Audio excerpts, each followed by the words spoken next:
চেৰাজিমৰ থেৰাপিৰ উপকাৰিতাৰ বিষয়ে জানো আহক। কেনেকুৱা ৰোগী আৰোগ্য হৈছে চাওঁ আহক। তেতিয়া মই সুধিছিলোঁ যে চেৰাজিমনো কি? বোলে তাত থেৰাপি দিয়ে। বোলে কি থেৰাপি দিয়ে? বোলে তোৰ গোটেই হোল বডি থেৰাপি দিব। বোলে কেনেকৈ কি কৰে? বোলে বিচনাখন আছে তাৰ তলেদি এটা বল ঘূৰি ফুৰে আৰু সকলো বেমাৰ ভাল হৈ যায়।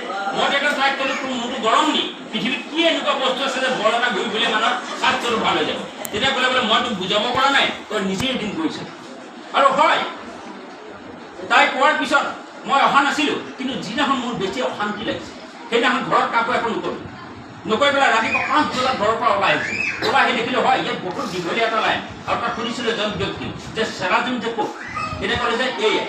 মই বোলো তেতিয়া সুধিলোঁ যে কেতিয়া গেট খুলিব? বোলে 7:30। আৰু 5টা বজাৰ পৰা 7:30লৈ ৰৈ আছোঁ। ৰৈ থকাৰ পিছত যেতিয়া বহুত দীঘলীয়া লাইন, তাৰ মাজত মই একেবাৰে লাষ্টতে কৰিছোঁ। মানে কেইজন মানুহে মোৰ পিছত আছে, মই একেবাৰে লাষ্ট বুলি ক'ব লাগিব।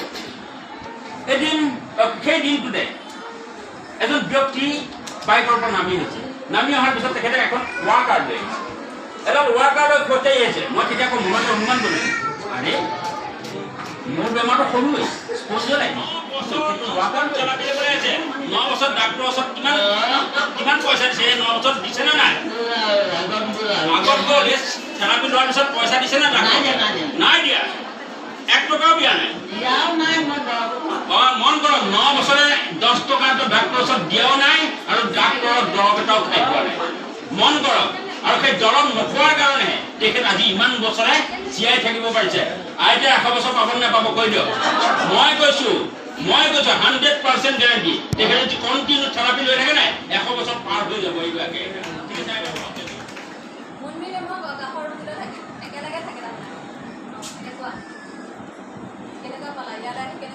ইয়াতো বহুত ভাল পাইছোঁ।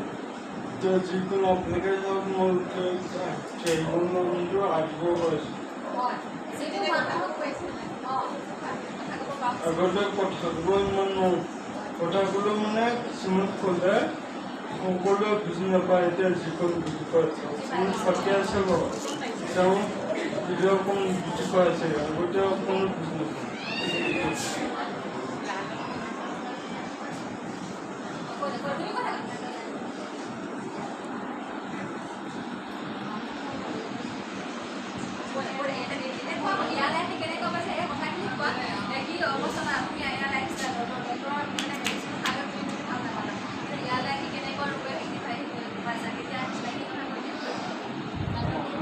প্ৰায় এবছৰমান হৈ গ'ল।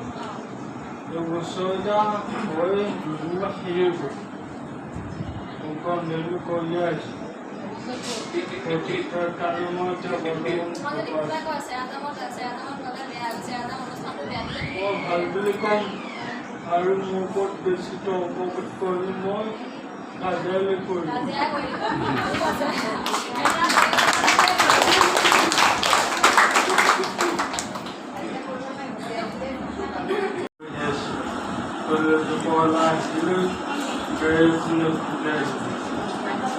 গাড়ীখনে খুলে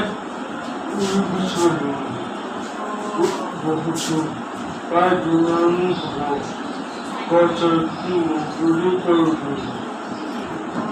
তাৰপিছত এইটোকে মৰিলে বুলি মানুহে চলাইছিল বহুতে।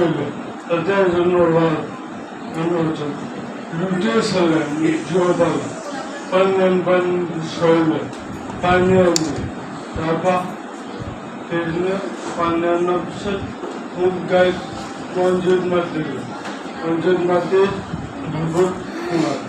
পঞ্চায়ত ডাইৰেক্ট গহপুৰৰ পৰা ডাইৰেক্ট টেষ্ট কৰিলে। টেষ্ট কমিশ্যনত GNIC আহিছে। GNIC গাড়ীয়ে লগতে মোক লৈ গ'ল। এতিয়া সি বেলেগ মানুহ গ'ল, মোৰ মোবাইলৰ শুনাইছিল। তাৰপিছত মোক পালা, মোক লৈ গ'ল। গুৱাহাটী GNIC ভৰ্তি হ'ল। 9,70,000 কেছ দিয়া হ'ল। 70,000 দিয়া হ'ল। 2,25,000 2,00,000 আছে তাত। আৰু 2,25,000 টকা ঘৰে আছে। বহুতে কয় নোপোৱা হয়।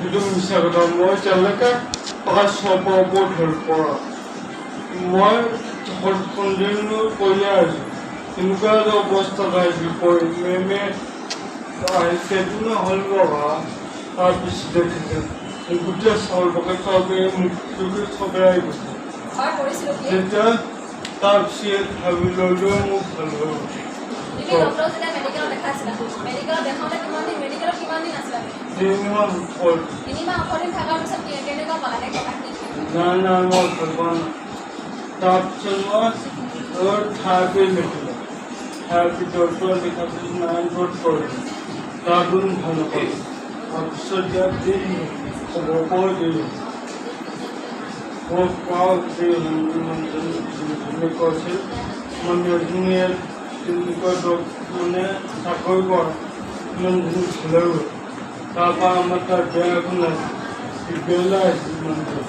তাত ক'লে আমাৰ এতিয়া তেওঁলোকে পাৰ হোপা আহিছিল এই মাহ পাৰ হোপা আহি